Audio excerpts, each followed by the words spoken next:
Well, this next story is definitely a game changer. Vladimir Putin has now developed a hypersonic weapon that will blow away the West, according to U.S. sources. Zoe Estafathiou for the Express reports that Vladimir Putin is in the process of producing powerful hypersonic missiles capable of reaching Britain in just 13 minutes, according to a U.S. Air Force report. They write here, unlike regular nuclear weapons, hypersonic missiles can travel at 5 times the speed of sound and can evade detection by skirting the edge of the Earth's atmosphere. They write the report was published by the Air Force Studies Board at the National Academies of Science, and it warns that the West has been falling behind when it comes to developing such arms. Thanks, Obama. They write, the authors of the report claim the production of such weapons in the West is occurring at a relatively leisurely pace compared to Russia and allies in China. They also state, according to the report, that Western superpowers face a grave danger from the new class of weapons, which it brands a game changer. The report also reads that the People's Republic of China and the Russian Federation are already flight testing high-speed maneuvering weapons, or HSMWs, that may endanger both forward-deployed forces, U.S. forces, and even the continental United States itself.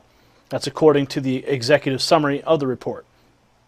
Quote, these weapons appear to operate in regimes of speed and altitude with maneuverability that could frustrate existing missile defense constructs and weapon capabilities. According to Mark Lewis, the chairman of the Committee on Future Air Force Needs for Defense Against High Weapons Systems, he's advised that Western superpowers need to focus on developing their own hypersonic weapons if they are to avoid being wiped out by Russia. Wow. We've actually reported on these types of weapons. The Chinese weapon has already been tested a couple different times.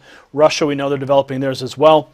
So this new report certainly is going to be cause for concern among the defense contractors, and of course a reason to petition Washington for those contracts to build these weapons to go up against Russia to be in a parity state.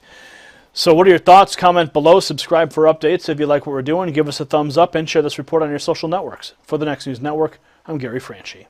Wait till you see this video. Yes, Kellyanne Conway pistol whipping Robbie Mook in an epic fake news takedown. You need to see this. It was on CNN. Christian Detak for the Daily Caller, he reports that Kellyanne Conway absolutely obliterated Robbie Mook's claim that fake news was responsible for delivering Donald Trump the presidency. On Thursday evening, while taking part in a post-election discussion at Harvard University, of which CNN aired the footage on Friday afternoon, Mook argued that Congress has got to investigate what happened with Russia here. Okay? Now, he says we cannot have foreign aggressors. I would even argue intervening in our elections. Now, I'll play the clip in a second, but for them to continue to make these insinuations, blaming the Russians, is such a joke. It is such a freaking joke. You know why? Because they refuse to admit the fact that Hillary Clinton is just a failed candidate, that her policies are failures, that Obama's policies are failures, that she's a criminal with a criminal past, that the FBI should have investigated. Okay? Let's go to the clip. Take a look. Investigate what happened with Russia here. We cannot have foreign aggressors, I would argue, intervening in our elections. And we know that the Russians were promulgating fake news through Facebook and other outlets. But look, we also had, and this is with all due respect, to Kellyanne and to her colleagues, this isn't personal, but Steve Bannon ran Breitbart News, which was notorious for peddling stories like this. And I'm not attacking him personally, but they peddled a lot of stories on that website that are just false. They're just not true, and that reinforce sexist, racist, anti-Semitic notions in people. Headlines that just make are shocking and insulting and shouldn't be part of our public discourse. Kellyanne? I think the biggest piece of fake news in this election was that Donald Trump couldn't win. So there's that, and that was peddled probably for weeks and months before the campaign, definitely in the closing days. If you look at major news... There you saw Jake Tapper. He gave Conway an opportunity to respond. She accepted, and then she goes on to say, yes, that was probably peddled for weeks and months before the campaign ended, definitely in the closing days. And then she writes, she said, if you look at major newspapers and cable stations, Jake, it's unmistakable. Yes, it's unmistakable that the fake news was actually coming from the networks, stating that Hillary Clinton would win and that Donald Trump would lose.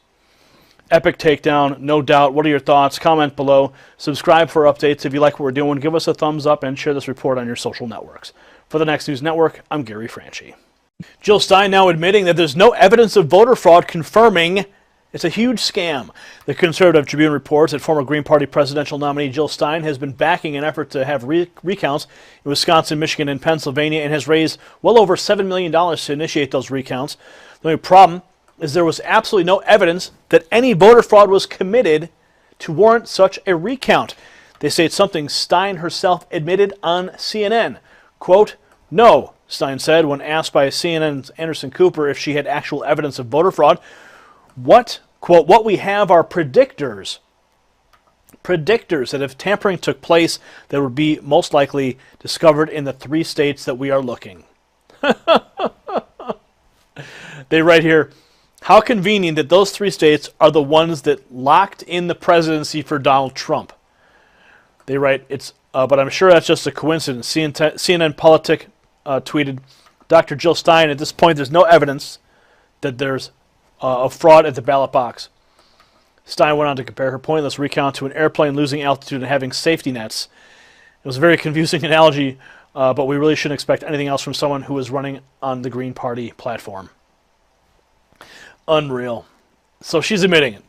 No, there's absolutely no evidence of any tampering at all, but yet she raises all this money, fleeces the dreams of the hopeless Democrats wishing for a Clinton presidency, picking the very states that flipped for Trump in hopes that maybe they would get a recount. But it was just a fundraising operation anyway. We all know it. What are your thoughts? Comment below. Subscribe for updates. If you like what we're doing, give us a thumbs up and share this report on your social networks. For the Next News Network, I'm Gary Franchi. Got some breaking news for now. Yes, the Michigan Attorney General has made a recount announcement. The Conservative Tribune reports that the leftist Green Party presidential candidate Jill Stein has seemingly been trying to aid the failed campaign of the Democratic presidential nominee Hillary Clinton by pushing for a recount of the votes in the 3 states narrowly won by President-elect Donald Trump: Michigan, Pennsylvania, and Wisconsin. Now, they report here, but if Michigan's Republican Attorney General Bill Schweit has anything to say about it, there will be no recount. According to WZZM, Schweit, I don't even know if I'm saying it right, Schuette, S-C-H-U-E, Schwetty, the Schwetty, I'm not even going to go there, filed legal documents with the court on Friday asking the Michigan Board of Canvassers and the Supreme Court to put a halt to the recount effort, claiming that Stein didn't qualify as an aggrieved candidate to seek one since she only garnered 1% of the vote and that there wasn't sufficient time for a recount even if she were qualified to demand one. He makes a great point. She won 1% of the vote, so a recount effort is not going to make any difference. The only reason that she would do it is because she's acting as a Clinton surrogate. Now, there is some more breaking news that just came out on top of this.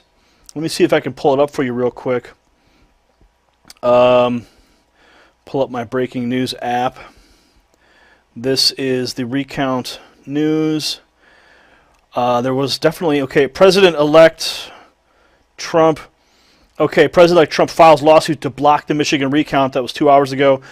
4 hours ago, the court rejected the pro-Trump request for immediate halt to Wisconsin presidential recount, but allowed his lawsuit to go through. So Trump is working in Wisconsin also, but we're talking about Michigan currently in this one here. 8 hours ago, Michigan board considering election recount deadlocks on using machines to recount 4.8 million ballots, paving way for hand recount of paper ballots. Again, board considering halting, 8 hours ago, board considering halting Michigan election recount at 2-2 recount, likely to begin next week if courts don't intervene. Okay, so now the Attorney General of Michigan is moving in to basically point out, look, Stein, you got no chance of overturning the election in your favor. You're not an affected party. So therefore, your recount effort is in vain. They write here, quote, Michigan voters rejected Stein's candidacy by massive margins, but her refusal to accept that state-verified result poses an expensive and risky threat to hardworking taxpayers and abuses of the intent of Michigan law, Schwede said, according to Politico. I don't know if I'm saying that right. Schwede? Shoot? I keep thinking that SNL skit. Anyway, you know what I'm talking about. The right quote, we have asked the court to end the recount which Stein is pursuing in violation of Michigan laws that protect the integrity of our elections. He added, it is inexcusable for Stein to put Michigan voters at risk of paying millions and potentially losing their voice and the Electoral College in the process. The Attorney General's lawsuit also asked that the recount effort be dismissed due to the fact that even Stein herself acknowledged that there was no evidence of any sort of fraud or widespread errors in favor of any candidate. So, there you go. The Attorney General of Michigan stepping forward, trying to put the kibosh on this recount effort. And like I said, she's not an effective party, and he's making a very, very good argument. You won 1% of the vote. A recount is not going to turn it into your favor, so therefore, I'm sorry, you've got no chance. But the fact that we all know, behind the scenes, she's acting as a Clinton surrogate. And the Clintons are now calling for volunteers to help with the recount effort on their own website, HillaryClinton.com. So this is just like a subversive, subtle way for the Clintons to get a backdoor in without having too much overt damage on their own reputation. But they're getting more and more involved. So what are your thoughts? Comment below. Subscribe for updates. If you like what we're doing, give us a thumbs up and share this report on your social networks. For the Next News Network, I'm Gary Franchi. Now, following the Trump victory and the Brexit vote, the Western media has been going big on so-called fake news and supposed Russian attempts to influence political affairs. It's alleged that Russian meddling in America's presidential election and in the UK's independence referendum played a critical role in the outcome of both votes. RT's Gayane Chichikan explains. The U.S. mainstream media has seized on a Washington Post article alleging Russian interference in the U.S. election through what it called fake news. The article was based on claims by a mysterious group called Prop or Not, which labeled some 200 alternative news outlets as peddlers of Russian propaganda. When some journalists asked the project to explain why websites like a popular portal, Drudge Report, were on the list, Prop or Not had nothing better to reply than, quote, they refer audiences to sort of Russian stuff, end quote. Some journalists have shamed the Washington Post for the fake news story, calling it disgusting or propaganda about Russian propaganda. One outlet discreetly switched its headline from "Research confirms Russia's role in spreading fake news" to "Research suggests." With some caveats, mainstream media outlets continue with the narrative. And there's no question that Russia has a very robust system of putting out fake news and other types of propaganda. Most reports on the subject seem to suggest that Russia's fake news ploy has helped Trump win the election. The losing side in the American election are desperate to make out that it was a Russian hack and that the American election was hacked by the Russians, which is clearly a little bit hysterical. The fact is the Democrats just didn't understand the mood of the American people. Newsweek even looked beyond the U.S. election and questioned the legitimacy of the Brexit vote based on the outlet's assertion that, quote-unquote, the Russian disinformation campaign may have influenced the outcome. The underlying suggestion in many of these reports is that Russia managed to sway voters. That maybe without Russia, Hillary Clinton would have won or Brexit would not have happened.